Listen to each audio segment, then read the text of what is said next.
The moon hangs over Lake Starnberg like a coin dropped into black velvet.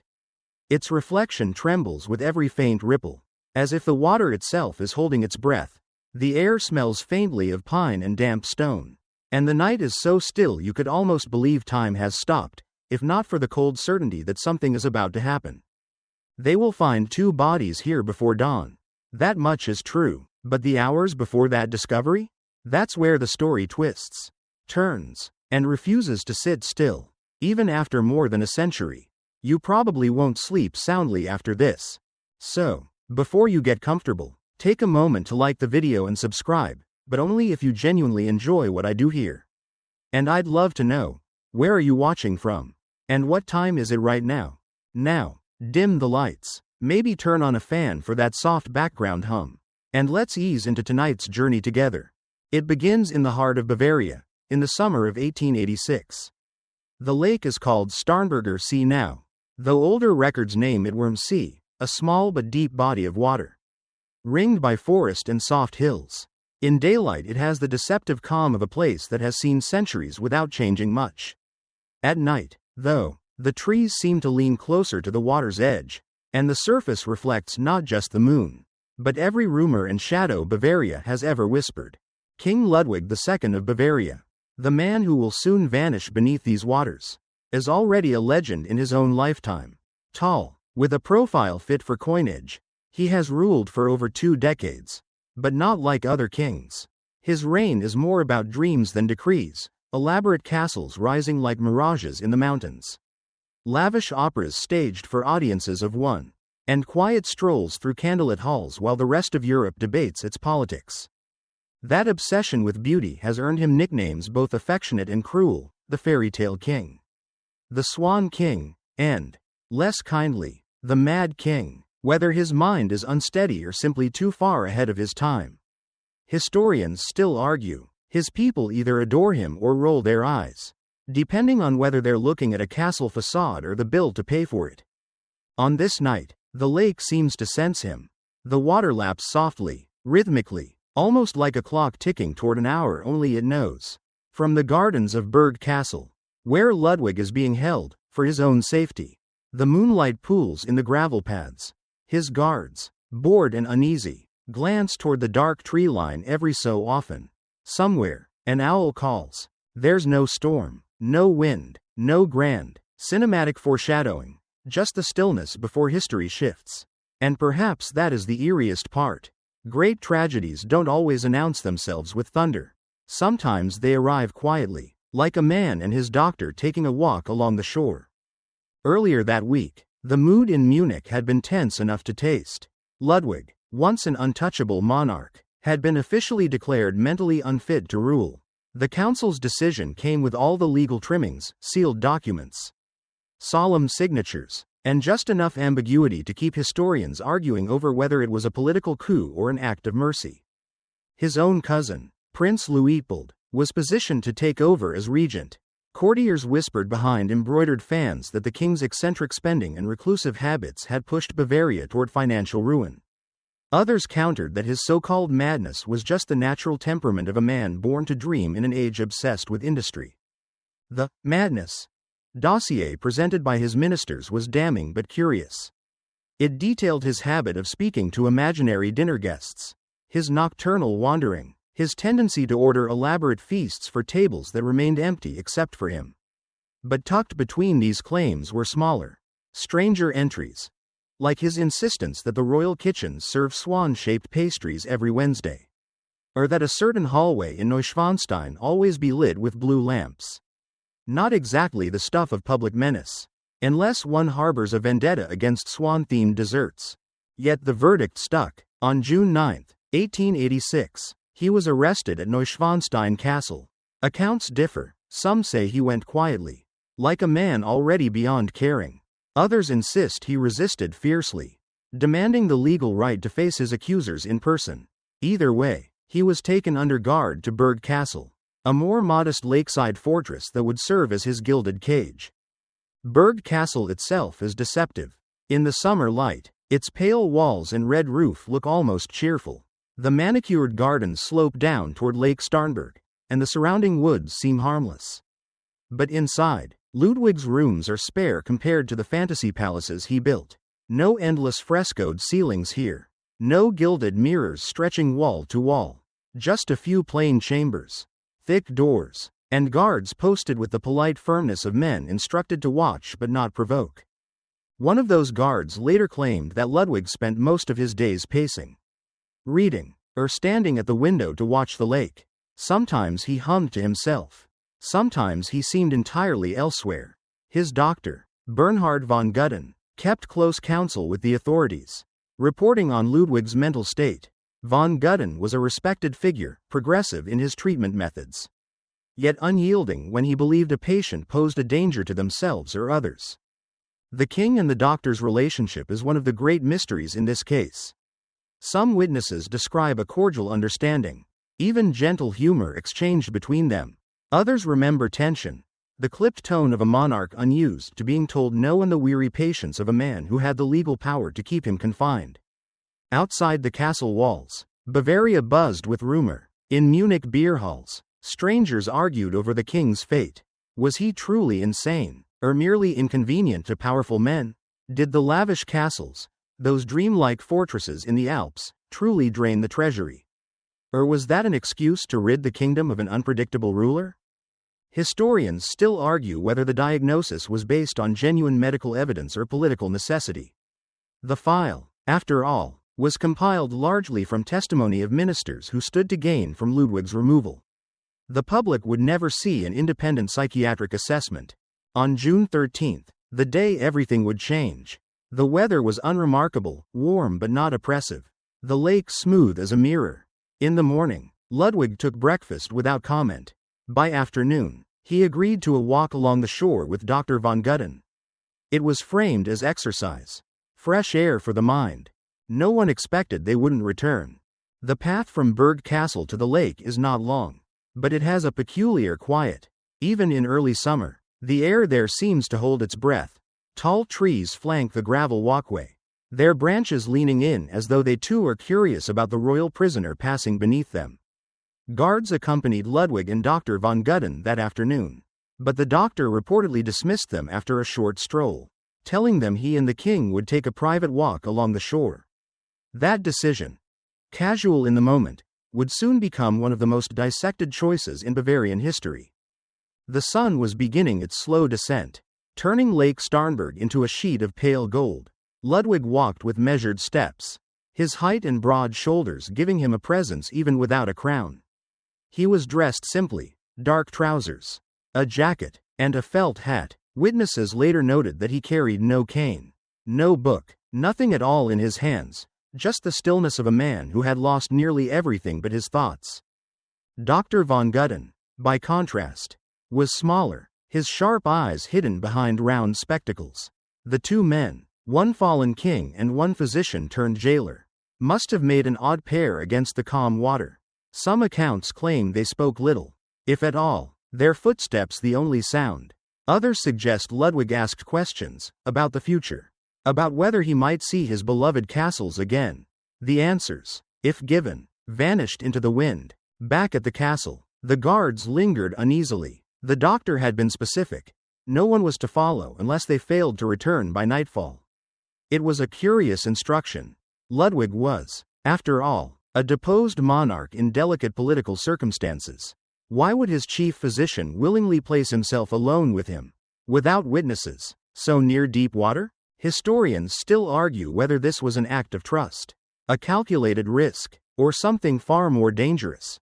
As the evening darkened, clouds rolled in from the west, smothering the last streaks of sunlight. The lake lost its golden shimmer, becoming a sheet of steel.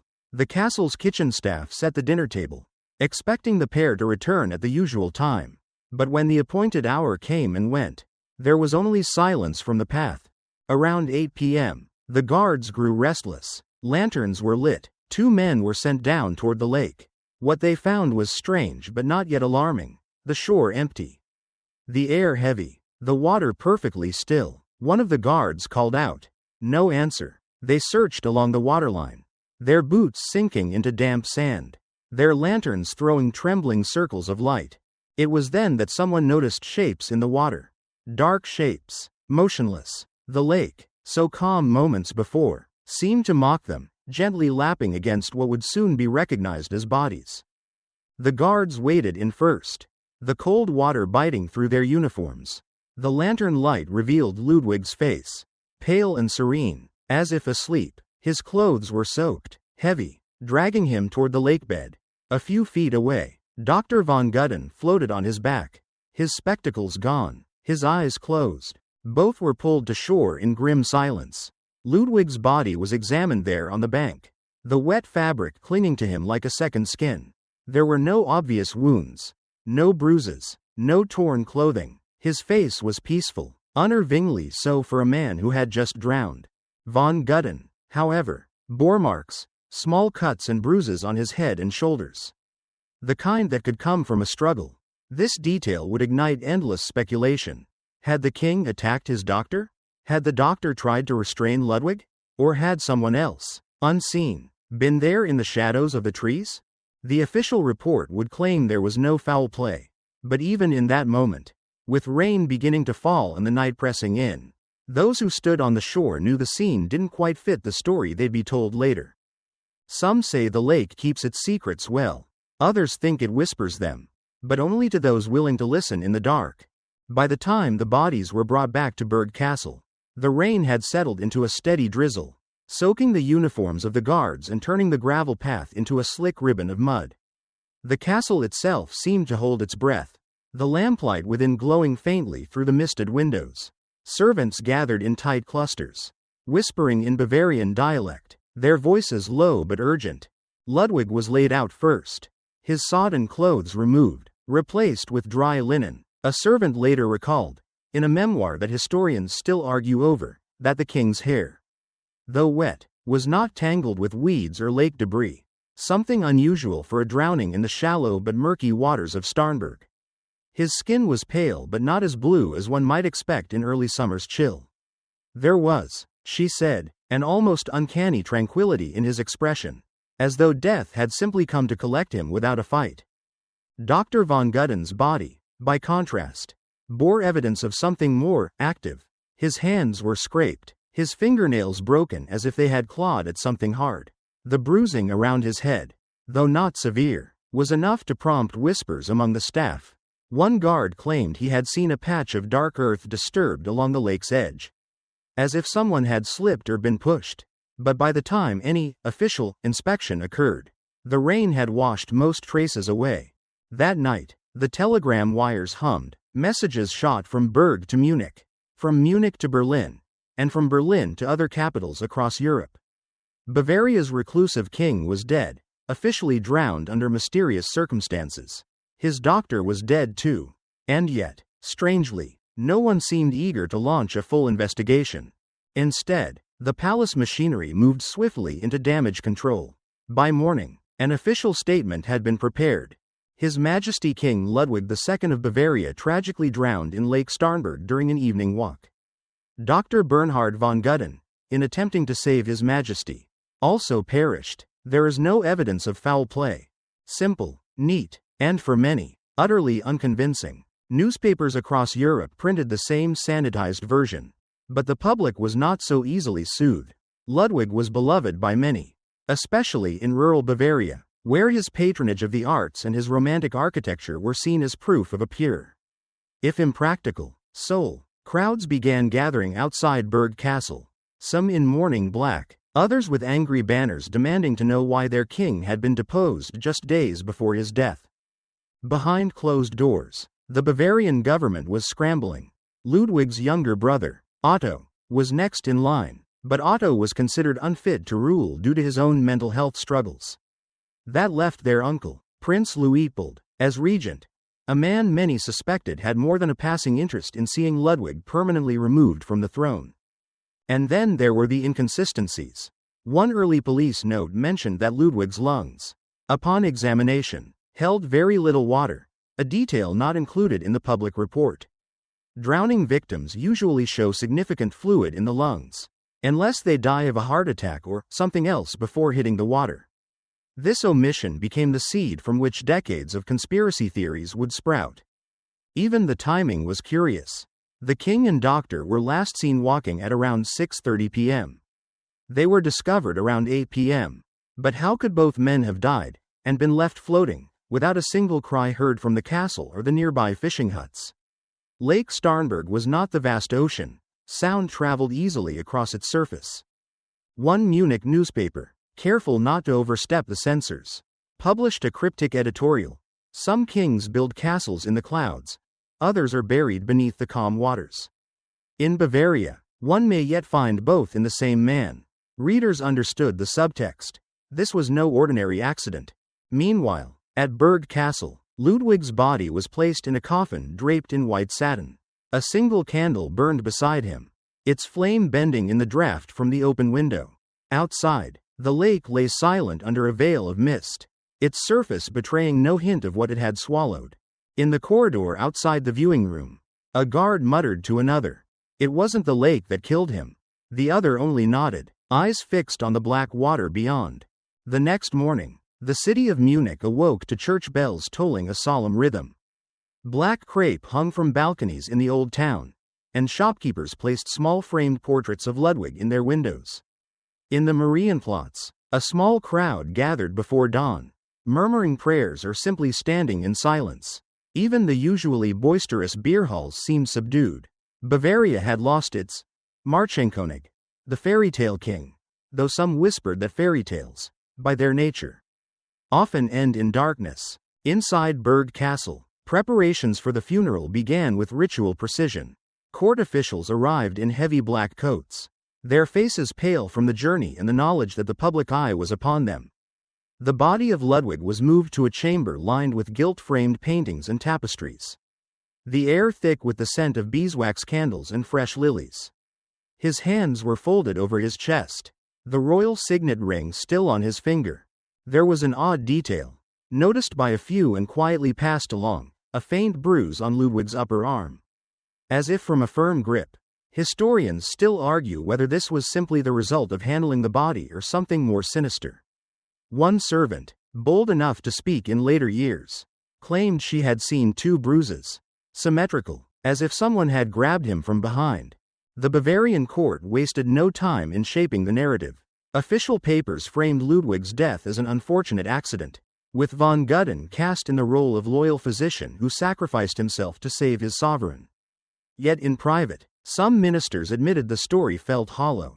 There were unanswered questions about why no guards had accompanied the pair that evening, why the regent's appointment had been so swiftly enacted, and why the autopsy, if it could be called that, was so perfunctory. Von Gudden's body was quietly transported to Munich for burial. His family was instructed to keep public comments dignified and minimal.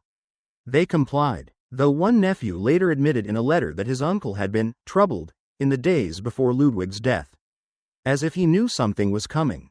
In the cafes of Munich, the story began to evolve. Patrons leaned across marble-topped tables, lowering their voices to swap theories. Some claimed Ludwig had been murdered to prevent him from revealing state secrets, wild tales of Bavarian alliances, French debts, and architectural expenditures that had nearly bankrupted the treasury. Others insisted it was suicide, the final act of a man cornered by politics and his own fragile mind. One theory, whispered but never printed, was far more theatrical, that Ludwig had tried to escape. The lake, in this telling, was not his tomb but his cover. He had swum to a waiting boat, bound for a life in exile, only for something to go wrong. Perhaps von Gudden intervened. Perhaps there was another party altogether. Supporters of this story pointed to the absence of water in the king's lungs and the still creased lines on his forehead, suggesting a struggle or intense fear in his final moments. A quirky but often overlooked detail surfaced during this time. A fisherman, living in a small hut not far from where the bodies were found, claimed to have heard splashing and what he thought was a man's voice calling out, but in a foreign tongue. His account was dismissed as unreliable, perhaps because it didn't fit the official narrative, or perhaps because it did. By midweek, Ludwig's funeral procession wound its way from Berg to Munich. Tens of thousands lined the route, some throwing flowers, others weeping openly. The coffin was carried on a black draped carriage drawn by 6 white horses, a symbolic nod to the king's romantic sensibilities. Behind it, members of the Wittelsbach family walked in somber silence, their eyes forward, their expressions unreadable. In the cathedral, incense hung thick in the air as the Requiem Mass was sung. Candles flickered against the stained glass windows, casting fractured rainbows on the cold stone floor. Somewhere in the pews, an old woman crossed herself and whispered, "They took him from us." Back at Berg Castle, the lake remained calm, as though nothing had happened. The reeds swayed gently in the breeze, and the only sound was the slow lap of water against the shore. But to those who believed the king had been wronged, Lake Starnberg would never again be just a lake. In the weeks that followed Ludwig's funeral, Bavaria felt strangely hollow, as if a piece of its soul had been scooped out and replaced with a silence too heavy to ignore. The official line, that a troubled king had wandered into the lake and drowned, was repeated in the newspapers until the words lost all meaning. And yet, for every person who accepted the story, there seemed to be another who clung to doubt like a candle against the dark. Those doubts became a quiet obsession for a small circle of Munich intellectuals and loyalists. They met in back rooms of coffeehouses and private salons, their conversations tinged with both romantic loyalty and political caution. Among them was Baroness Sophie von Stockhausen, a sharp-eyed aristocrat known for her refusal to mince words.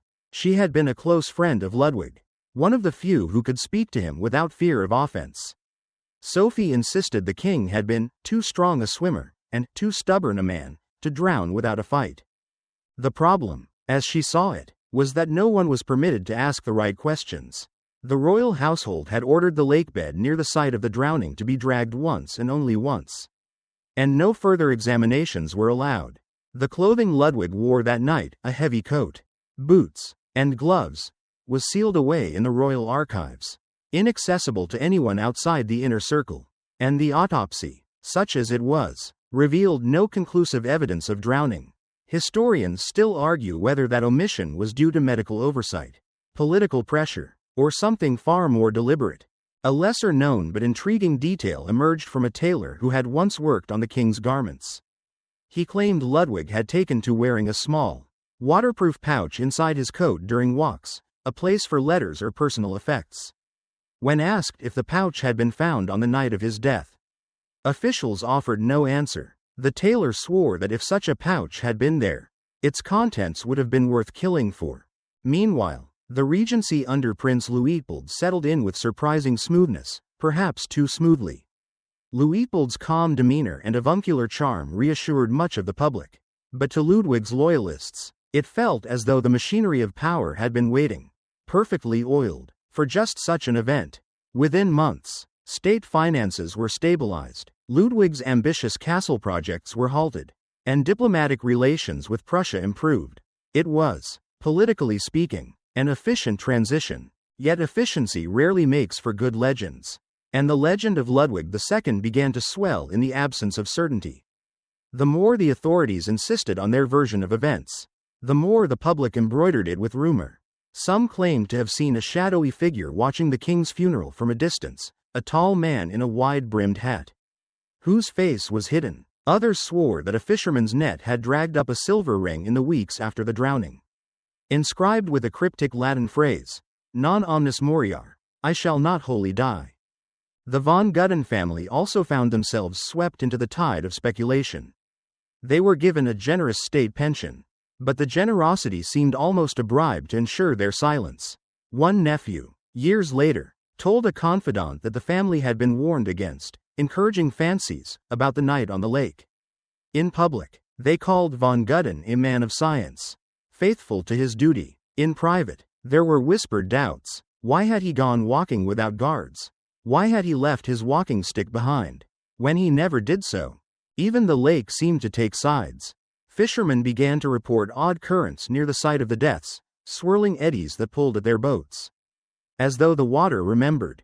A quirky bit of local lore claimed that on certain foggy nights, the sound of two men arguing could be heard across the water, their words muffled but unmistakably urgent. For those like Baroness Sophie, the matter was clear. Ludwig's end had been engineered, his story rewritten before his body was even cold. The truth, she once wrote, is not drowned in Lake Starnberg. It is buried in plain sight. beneath the weight of obedience and fear. Still, even she knew that the deeper they dug, the greater the risk. Bavaria's stability depended on leaving the past where it lay. But human curiosity is rarely so obedient. And for some, the question was no longer how Ludwig died, but why someone needed him gone at all. By the turn of the next year, the first real cracks began to appear in the smooth facade of Bavaria's official narrative. The newspapers had moved on to other topics: grain shortages, railway expansions, the latest gossip from Vienna, but beneath the surface, the question of Ludwig's death was beginning to feel less like a wound and more like a splinter that refused to work its way out. The trouble started with an unlikely figure, an aging boatman named Johann Albrecht. Johann had been on the lake the night Ludwig died, ferrying supplies for a lakeside estate. For months, he had kept his mouth shut, partly from fear, partly because no one had asked him directly. But age has a way of loosening tongues. And in early spring, Johann found himself in the corner of a beer hall, telling anyone who would listen that he had seen lights on the water that night. Not lanterns bobbing gently, but sharp, deliberate flashes, like signals. This small revelation might have died in the froth of gossip if not for the fact that Johann insisted the flashes had come before the shouts were heard. There was an order to it, he said, tapping the table with thick, weathered fingers. Not a panic, not a struggle, a signal. As if someone out there knew exactly what was going to happen. Historians still argue whether Johann's memory was reliable or whether the story grew in the telling. But the image of coded lights across the foggy lake was too tantalizing to dismiss. Around this time, another figure stepped into the shadows of the mystery: Count Friedrich Holstein. Ludwig's former master of the horse. Holstein was a man of both influence and infamy, an opportunist with impeccable manners, who had once enjoyed Ludwig's confidence before their friendship soured. In private correspondence, Holstein claimed he possessed a sealed document that could clarify the king's state of mind in the days before his death. The catch? He would not reveal its contents unless conditions were favorable. No one knew exactly what that meant, though it was widely assumed to involve financial compensation or political immunity.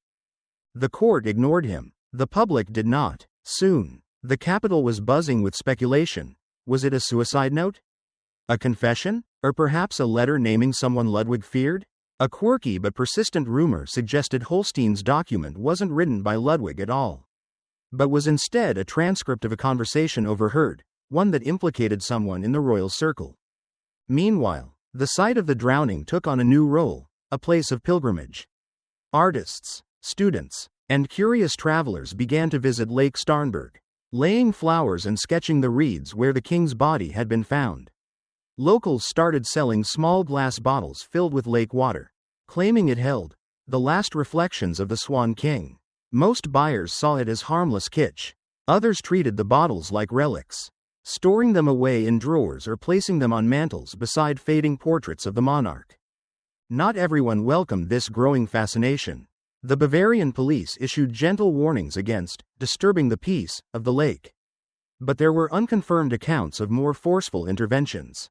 One student claimed he was followed back to Munich by two plainclothes men after sketching the shoreline. Another said his camera plates of the site went mysteriously missing from his bag after he stopped at an inn. What truly deepened the unease, however, was a detail that slipped into the public sphere almost by accident. During a lecture at the University of Würzburg, a young medical student mentioned that he had once seen sketches of Ludwig's body made by the attending physician. According to the student, the king's face was serene, but his hands, clenched tightly, bore marks that could have been from rope or from the rushes. When pressed for clarification, the student reportedly went pale and refused to say more. This was exactly the kind of small, unverified fragment that kept the fire burning. It wasn't conclusive, it wasn't even provable, but it was enough to make the accidental drowning explanation feel less like a settled fact and more like a performance piece everyone had been cast in without audition. And so, the lake continued to hold its silence, a mirror for whatever stories people chose to see in it. For some, Ludwig was a tragic dreamer, undone by his own excesses. For others, he was a martyr to politics, removed because his vision for Bavaria threatened those who preferred stability over grandeur. For the rest, he was simply a ghost story in the making, and those have a habit of sticking around much longer than the living. By the summer after Ludwig's death, the whispers had taken root so deeply that even those who claimed not to believe them found themselves repeating them in quiet corners. Bavaria's aristocracy had perfected the art of polite denial, that subtle way of dismissing a story while also letting it circulate, but the cracks were showing there too. One of the most curious developments came from inside the royal household itself. Baroness Sophie von Leonrod, a lady-in-waiting to Ludwig's cousin, let slip to a Parisian acquaintance that the royal tailor had been asked to dispose of certain garments from the king's wardrobe immediately after his death. The acquaintance, a keen-eyed gossip columnist, didn't need much imagination to see the potential in such a remark. The detail appeared in a French society paper within a week. There was no mention of which garments had been destroyed, only that they were wet and irreparably damaged. Historians still argue whether this was a harmless act of tidying up or an intentional erasure of evidence. Around the same time, the figure of Dr. Bernhard von Gudden, Ludwig's personal physician and companion on the night of the drowning, became an object of uncomfortable fascination. Officially, von Gudden had died in the same tragic accident as the king. But von Gudden's role in the monarch's confinement had already drawn controversy. He was the man who had declared Ludwig unfit to rule. He was also the man who supposedly drowned alongside him. For some, that pairing of roles was simply too convenient. The quirk here, one overlooked in most retellings, is that von Gudden was known for his habit of taking solitary evening walks along the lake. He claimed it cleared his mind. Servants later recalled that he was fiercely protective of these strolls, refusing company unless absolutely necessary. On the night of Ludwig's death, he not only accompanied the king to the water but insisted no guards follow them. That decision, small in the moment, became monumental in hindsight, adding fuel to the fire. A fragment of conversation from one of the guards made its way into tavern talk. The man claimed that just before von Gudden and Ludwig set off, he overheard the doctor say quietly, "It will be better this way." No one could agree what "this way" meant. The phrase hung in the air like a riddle, open to whatever the listener most feared or suspected. Bavaria's rural population had their own interpretation. In the villages, Ludwig's death was spoken of in the same breath as older legends, of kings cursed by water spirits, or of rulers lured into the depths by the swan maidens of old tales. This wasn't mockery, it was a way of framing the tragedy in language older than politics. A few even claimed to have seen Ludwig's ghost on moonlit nights, walking the shore in his long coat, hands clasped behind his back as if searching for an answer that still eluded him. The government, sensing the mounting tension, attempted to draw a curtain over the whole affair. Officials discouraged further questions, and court painters were instructed to produce serene posthumous portraits, Ludwig reclining among clouds, eyes lifted toward heaven, the water nowhere in sight. The message was clear. The king's earthly troubles were behind him. And so should be the public's curiosity. But not everyone accepted this manufactured piece. A small circle of Munich intellectuals began privately collecting any scrap of rumor, diary entry, or inconsistent testimony they could find. They met under the pretense of discussing literature. But their true topic was the king. Among them was a young playwright named Ernst Keller, who became obsessed with crafting a drama based on Ludwig's final night. He never finished it, reportedly because one evening, after returning home from such a meeting, he found a sealed envelope under his door. Inside was a single sheet of paper with 3 words written in a careful hand: "Let it go." Keller claimed he recognized the handwriting, though he never said whose it was. He burned the note but kept the memory and retold it often, with the kind of quiet dread that turns a story into a warning. By now, the drowning of Ludwig II was no longer simply an event. It was a living thing, a shape-shifter of a story that could be tailored to fit whatever truth the teller needed.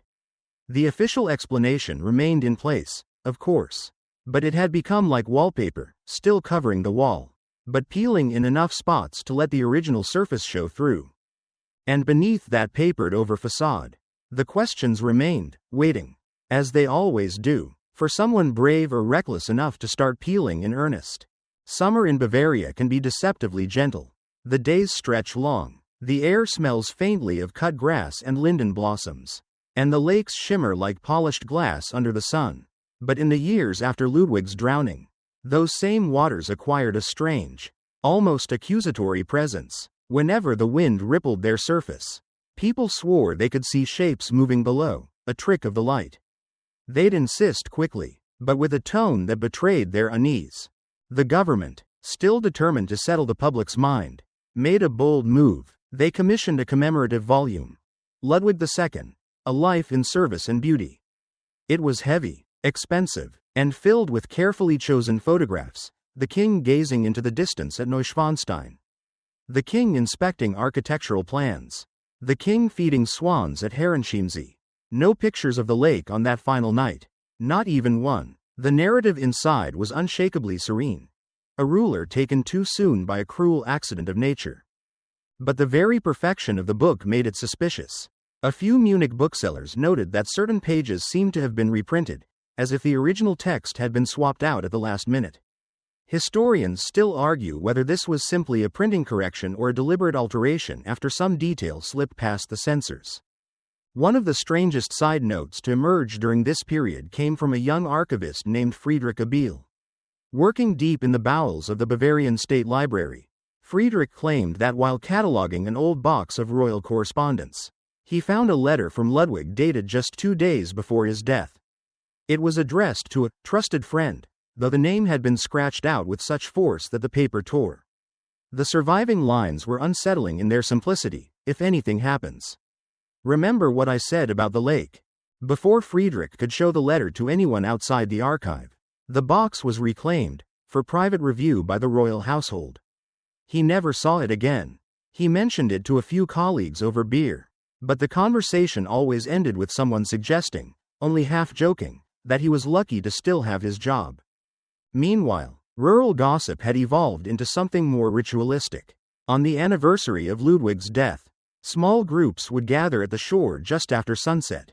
They would stand in silence for several minutes, some tossing small white flowers into the water. The custom had no official sanction. In fact, police patrols occasionally tried to disperse it, but it persisted.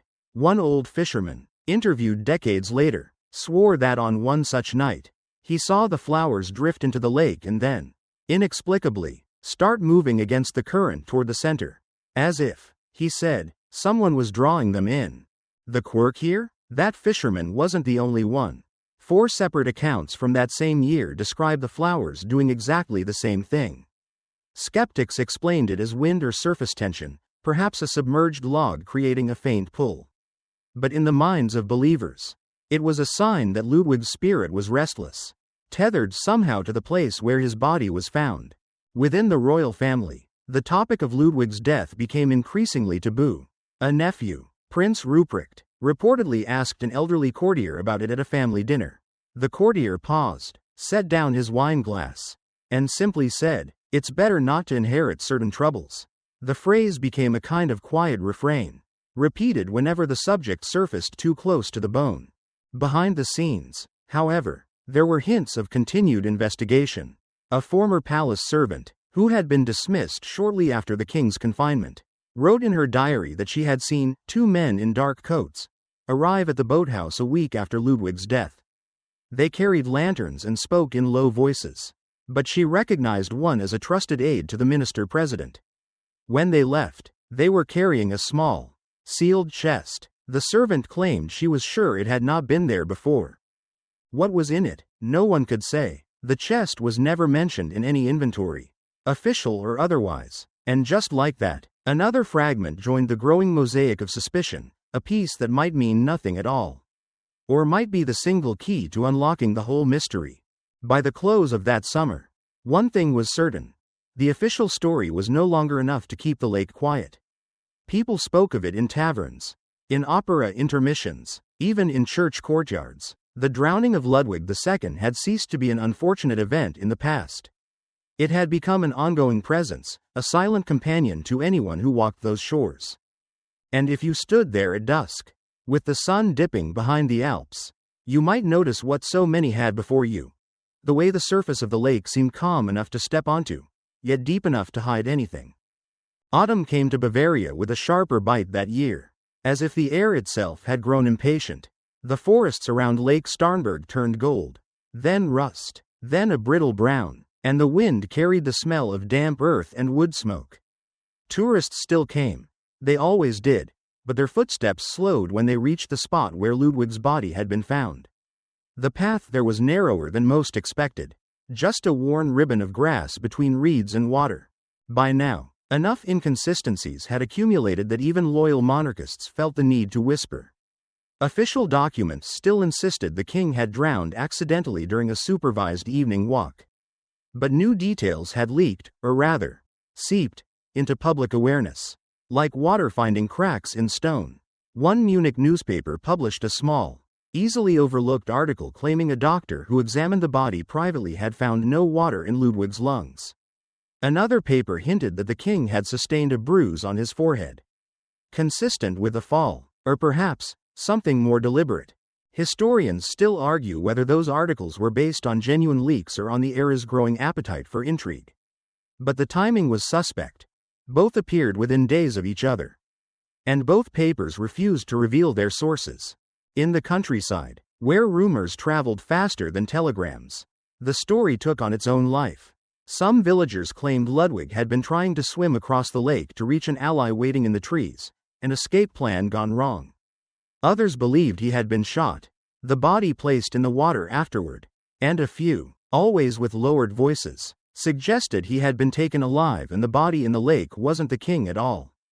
The strangest detail came from an elderly woman named Gertrude, who had been a chambermaid at Berg Castle. She insisted that on the night after Ludwig's death, a small party of officials entered the castle carrying a heavy object wrapped in canvas. She saw them take it into the king's locked bedchamber, a room that was sealed afterward and never again opened to the public. "I never heard a sound," she said, "but the smell, it was the smell of lake water. And something metallic." She refused to say more. For the royal court, each new rumor was a fresh headache. The minister-president gave a rare public address in which he urged citizens to let our beloved sovereign rest in peace. The phrase, "rest in peace," had the opposite effect. Within days, pamphlets were circulating in Munich asking why, exactly, the king couldn't rest. That year, Ludwig's birthday observances took on an unusual character. Instead of the expected somber speeches, a group of students at the University of Munich staged a quiet protest. They wore blue sashes, Ludwig's favorite color, and stood silently outside the Feldherrnhalle with placards reading Die Wahrheit ist im Wasser. The truth is in the water. Police dispersed them after less than an hour. But the image stuck. Meanwhile, inside the archives, a more subtle development was underway. A junior historian named Clara Weiss uncovered a misfiled packet of telegrams from the week before Ludwig's death. One of them, sent from an unknown Bavarian address to a royal aide, reads simply, "Secure the bridge before dusk. Do not allow him to cross." No date stamp, no signature. The telegram was swiftly reclassified as unrelated and removed from her file. Clara, however, remembered every word. The official memorial service that autumn was lavish. Almost defiantly so, gilded banners, full orchestral accompaniment, every noble family in attendance. But the crowd's attention wasn't on the pomp. It was on the empty chair near the altar. Draped in black velvet, no one could say why it had been placed there. Some insisted it was a symbolic gesture. Others thought it was for someone who had been expected but never came. One more oddity, the weather. A sudden, unseasonable fog rolled in just as the service ended, so dense that guests had to be escorted to their carriages. A photographer, attempting to capture the scene, swore later that when he developed the plates, one image showed not just fog, but the faint outline of a figure standing on the shore, facing the water. The figure's features were indistinct, but the shape of the coat, high collar, narrow waist, matched exactly the one Ludwig had been wearing on the night of his death. Most dismissed the photograph as a trick of the light, but a few didn't, and that image, like so many other fragments, began to circulate quietly, fueling a question that refused to fade. Was the king's story really over? Or had it simply been paused? By winter's first frost, the lake lay silent under its glassy skin. But anyone who had been paying attention knew better. Silence, in Bavaria that year, was never just silence. By the time the following spring arrived, Lake Starnberg had become less a place of leisure and more a kind of open-air confession booth. People still walked its banks, but conversations drifted toward the same questions. Again and again, no one could quite agree on what had happened to Ludwig, but no one could leave the subject alone either. The season began with a quiet shock, the sudden death of Dr. Bernhard von Gutten's assistant, the very man who had been assigned to watch the king that final evening. Officially, his passing was due to respiratory illness, but the timing, less than a year after Ludwig's drowning, was too neat for many to believe. His funeral was sparsely attended, and whispers followed the mourners back into town. Some even claimed the young man had been preparing to speak openly before he fell ill. Historians still argue whether that claim is supported by any surviving evidence, or if it's simply another in the long chain of half-truths surrounding the case. Meanwhile, in Munich, a minor scandal unfolded when a bundle of Ludwig's personal letters surfaced at an antiquarian bookseller's shop. Most were innocuous enough, polite notes to architects, invitations to musical performances, but one stood out. It was dated the week before his death, addressed only to "my most trusted friend." The handwriting wavered toward the end, but one sentence was painfully clear: "If I cannot walk free, I will walk into the water, though not alone." The letter made its way into the newspapers, where it was printed alongside grainy portraits of the king, each looking progressively more haunted. The palace responded with characteristic briskness. The letter was a fabrication, they said, and the entire set of correspondence was purchased by the royal archives to ensure preservation. That was the last the public saw of it. In the villages near the lake, older residents began sharing memories that they had kept quiet for decades. One fisherman swore he had seen a small boat, lantern unlit, cutting across the water just after sunset on the night Ludwig died. Another claimed that soldiers had been posted at every major road out of Berg, turning travelers away without explanation. None of these accounts appeared in official reports, of course, but they lodged themselves firmly in the public imagination. An unexpected source added fuel to the fire. A visiting English writer, known for his travel diaries, included a brief entry about Bavaria in his newest book.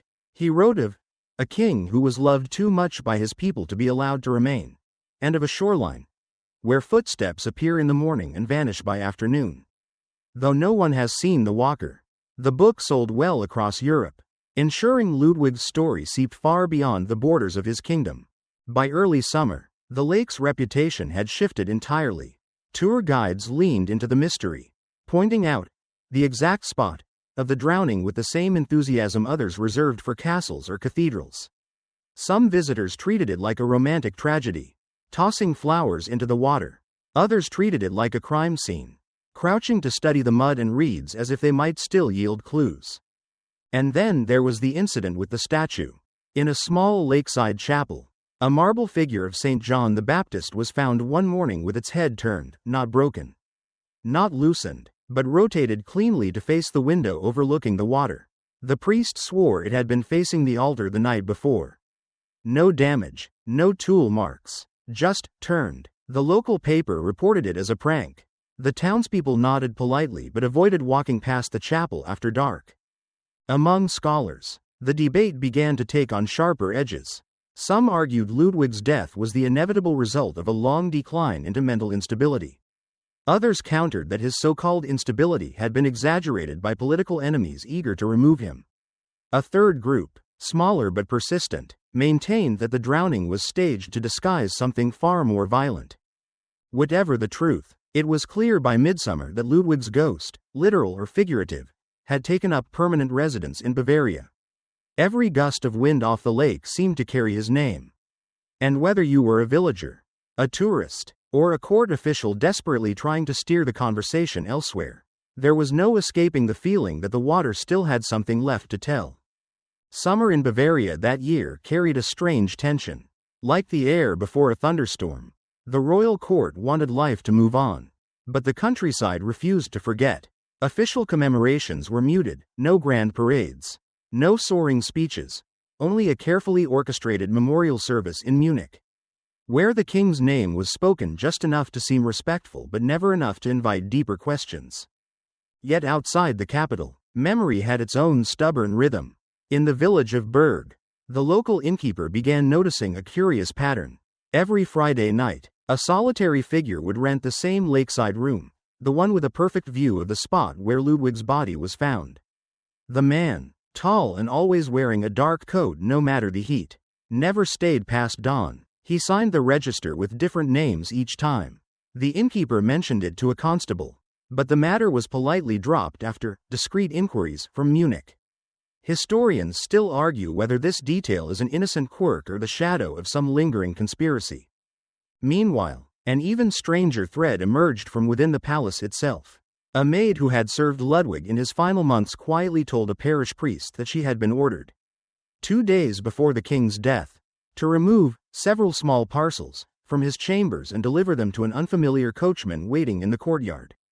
She was given no receipt, no explanation, and when she returned, the head chamberlain simply thanked her and told her never to speak of it again. The priest, bound by confidentiality but troubled by the story, recorded the account in a private journal, a journal that would only surface in the early 20th century. After his death, inside, the entry is brief but chilling. She believes the parcels were papers. She fears they were burned. And then came the story of the clock. One of the few possessions recovered from Ludwig's pockets was a small gold watch, gifted to him by his mother. According to the official inventory, it had stopped at 6:54 p.m. A curious detail given that witnesses claimed the king was last seen alive well after 8 o'clock. The discrepancy became a favorite topic for armchair detectives, though palace officials insisted the water had simply damaged the mechanism. By early August, the waters of Lake Starnberg grew busier than they had been in years. Amateur sleuths, thrill-seekers, and spiritualists all came to commune with the king. One group of British spiritualists staged a midnight séance on the lakeshore, claiming to summon Ludwig's voice. They insisted he had whispered, "They would not let me see the moon." The phrase made its way into the Bavarian press, and though most readers rolled their eyes, the king's devotees clung to it as another cryptic clue. Not to be outdone, a Munich newspaper hired divers to explore the lakebed near the site of the drowning. They found nothing of legal significance, but they did recover an ornate silver cufflink engraved with the royal monogram. Oddly, palace records showed no missing cufflinks from the king's wardrobe. It was quietly sold to a collector in Vienna, where it remains to this day. As summer waned, a subtle shift occurred in the tone of public conversation. The tragedy was no longer just a question of how or why, but of ownership. Who had the right to tell Ludwig's story? The royal family clung to its narrative. Scholars sought documentary evidence. Villagers held fast to their oral traditions. Each version was incomplete, but none were willing to surrender theirs. And perhaps that was the king's final act of defiance, leaving behind a puzzle so tangled that no one could claim it fully. The lake had given up his body, but not his truth, and every warm evening that year, as the sunset poured gold over the water, you could see small groups lingering by the shore, scanning the surface for ripples, listening for something only they seemed to hear. By the time the first leaves began to turn along the shores of Lake Starnberg, the official narrative had hardened like plaster. Ludwig II had drowned, tragically. Yes, but in a way that required no further scrutiny. Or so the Bavarian authorities hoped. But history has a way of refusing to stay in its assigned box. In early September, a Munich bookseller stumbled upon a peculiar letter tucked inside a volume of romantic poetry, the kind Ludwig adored. The handwriting was unmistakably royal, dated just 3 days before his death. It spoke of an impending betrayal and of a night meeting under the oaks. No recipient was named, no location was given, but the tone was urgent, almost frantic. The bookseller quietly sold the letter to a private collector, and it vanished from public view. Historians still argue whether it was genuine or an elaborate forgery intended to stir the pot. At the same time, a curious detail emerged from the royal archives, not through official release, but through the slip of a clerk. A ledger entry showed that on the day of Ludwig's death, the palace purchased an unusually large amount of lamp oil. Why the need for so much? When the summer nights were long and mild, some suggested preparations for a late-night search along the lake. Others hinted it was meant for burning documents. Naturally, The entry disappeared from the public ledger shortly after its discovery. Then there was the question of the king's clothes. Witnesses recalled Ludwig's body being dressed in heavy garments, far too warm for June, and one even claimed his boots were laced differently than he ever wore them. Could someone have redressed him after death? Or was it just the fevered imagination of people desperate for a deeper plot? Meanwhile, in the villages, another rumor took root, one stranger than most. A fisherman's wife swore that on the morning after the drowning, she saw wet bootprints leading from the lake into the small chapel at Berg. She followed them inside, only to find the floor dry and empty. No one else claimed to have seen them, but the story spread like summer wildfire. Perhaps the most unsettling moment of the season came in October, when a Berlin journalist published a serialized, fictionalized account of the drowning. Thinly veiled characters bore an uncanny resemblance to real figures in the Bavarian court. And the plot hinted at a forced disappearance rather than an accident. The series was abruptly cancelled mid-run. The publisher cited waning public interest, but the writer told friends he had been strongly encouraged to stop. By winter, the lake was frozen over, a pristine sheet of white hiding whatever secrets it held. Locals avoided walking across it, as if afraid the ice might crack, not under their weight, but under the burden of what lay below. Only the swans seemed unfazed, gliding silently over the surface like pale sentinels. And perhaps that's the part that lingered most, the stillness. The same stillness that had hung in the air on the night the king disappeared beneath the water. It had seeped into the land, into the people, into the history itself, a quiet that wasn't peace, but something heavier. The authorities could close the case. They could file the reports, tidy the timelines, and sign their names in black ink. But the lake didn't care. It remembered, and it would keep remembering. In ripples and reflections, long after everyone who had lived that summer was gone. The spring thaw returned the lake to motion. But the currents carried more than just melting ice. Whispers began to surface again, not in the taverns this time, but in the salons of Munich's nobility, behind lace curtains and closed doors. It started with an art dealer, of all people. He claimed to have been offered a portrait for private sale, a small oil painting depicting Ludwig II alive. Seated in a dimly lit cabin, gazing through a narrow window, the dealer swore the brushwork was recent, not the work of court painters from years past. But when pressed for details, he refused to reveal the seller's name, saying only that the piece had traveled far to get here. Historians still argue whether the alleged portrait ever existed, or whether it was a fabrication designed to cash in on the myth of the Mad King. Meanwhile, two former palace servants quietly moved to Austria. On their departure, a local gossip claimed they'd been paid handsomely to forget the night of June 13th. One of them was reportedly the last to see Ludwig's personal writing desk, a grand walnut piece with hidden compartments. When the desk was later retrieved from storage, every compartment was empty. No journals, no letters, no scraps of poetry, just silence. Then came the discovery in the archives of the Munich police, a tattered report. Unsigned and half complete, it described finding a second set of footprints on the lake shore, leading toward the reeds. The report ended abruptly mid-sentence, as if the writer had been interrupted. Official records make no mention of such a document, and after a brief flurry of curiosity, it vanished from the archives once more. Perhaps the most intriguing new thread came from a tailor in Augsburg, who claimed he had altered a military coat for a man matching Ludwig's build, weeks after the king's death. The tailor remembered the man being unusually nervous, glancing often toward the shop's window. Whether this was a mistaken identity or something more, the tailor could never say for certain. Through it all, the lake remained the lake, an expanse of water that seemed to take on the moods of those who watched it. On some days it shimmered in the sun, playful and inviting. On others, it darkened under a bruised sky, the wind flattening its surface to a sullen mirror. The fishermen still went out, casting their nets as they always had, but when they passed the spot where Ludwig was found, their conversations faltered. That summer, a handful of Ludwig's admirers gathered in secret at Berg to mark the anniversary. They brought candles, placing them in the water so that the little flames drifted across the black surface. Some swore they saw one candle stop abruptly mid-drift, as if caught by an unseen hand. Others dismissed it as wind. In the end, the rumors did what rumors always do. They wove themselves into the fabric of the story, tightening the knots until no one could say for certain which threads were truth and which were invention. What everyone agreed on was this: the official explanation never sat comfortably. It was like a poorly tailored coat, presentable from a distance. But when you looked closely, you could see the seams pulling apart. And beneath it all, the water kept its counsel. By the close of that year, Bavaria had learned to speak of Ludwig II in the past tense, but not to think of him that way. His image lingered on postcards, in small busts sold at market stalls, in the blue and gold lithographs that hung in shop windows. The new king, Otto, reigned only in name. His own mental health rendered him incapable of rule, leaving Prince Regent Luitpold firmly in control.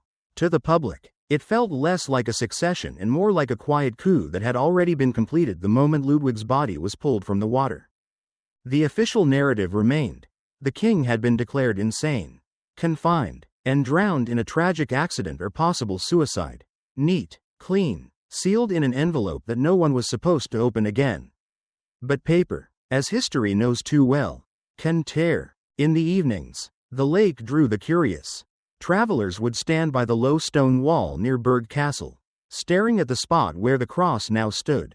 Some came with reverence, others came with that particular appetite for morbid tourism that never seems to change. No matter the century, a local guide, for a few coins, would walk visitors to the boathouse and point out exactly where the bodies had been laid after retrieval. He spoke in a hushed voice, as though even the air here might remember. Among Ludwig's former circle, a few refused to let the matter rest. One of his architects, now old and largely forgotten, sent a letter to a Berlin newspaper claiming he had been told by a confidant in the Bavarian court that the king's final hours involved a heated confrontation, not with Dr. Gudden, but with two men in military coats. The editor dismissed the story as too thin for publication, but the letter survived, tucked in a private file. Historians still argue whether this was the architect's attempt at truth-telling or simply the embellishment of an aging mind craving relevance. Then there was the question of Ludwig's heart, quite literally. Following a Bavarian custom, the heart was removed after death and placed in an urn at the Chapel of Mercy in Altötting. Years later, during routine preservation work, the urn was briefly opened, and the attending priest noted, in his private diary, that the heart bore unusual bruising. He made no official report, and the diary entry would not surface until decades later. By the turn of the century, the legend had overtaken the facts. Ludwig was no longer just a dethroned monarch, he had become Bavaria's own ghost story. Poets wrote of him as a tragic swan prince, eternally drifting on the dark waters of Lake Starnberg.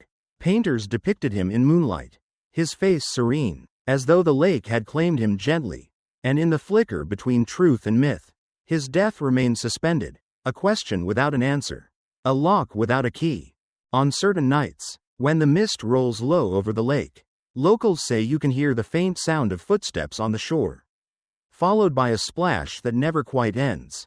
Maybe it's nothing, maybe it's just the lake breathing, or maybe, just maybe, it's the king himself, walking the same path over and over, trying to reach the bank, but never quite making it. History likes closure. People crave it, but some stories resist the final period. Ludwig's is one of them. And so, the waters of Lake Starnberg grow still again. The lights along the shore blink faintly in the distance, like tired eyes closing one by one. Even the air feels slower here, as if it too is winding down from the long telling of an old, heavy story. It's a strange thing, how life can end in an instant, yet ripple through more than a century without fading. Ludwig's last walk into the cold Bavarian night still casts shadows across history, across imagination, across that fragile place in the mind where certainty ought to live. And maybe it's better that it doesn't. You might picture him now, not as the prisoner king in the final hours, but as the dreamer who built castles that seemed stitched from clouds. The one who filled halls with music, corridors with candlelight, and his own head with visions that no government budget could ever hope to contain. Perhaps that's the image worth holding onto, before the cold water, before the unanswered questions, before the cross by the shore. Outside, the world beyond your window is probably quiet now, You can almost hear the same kind of silence that would have hung over the lake that night. A silence broken only by the faint lap of water. The soft rustle of leaves. Maybe the distant call of some nocturnal bird. Let that sound settle you. And as you drift toward sleep, remember, not every mystery needs to be solved for it to mean something. Some simply ask to be carried, like a small stone in the pocket, worn smooth over time. Ludwig's story is one of those stones. Close your eyes. Let the mist roll in. The king is walking somewhere out there. But tonight, he won't reach the water.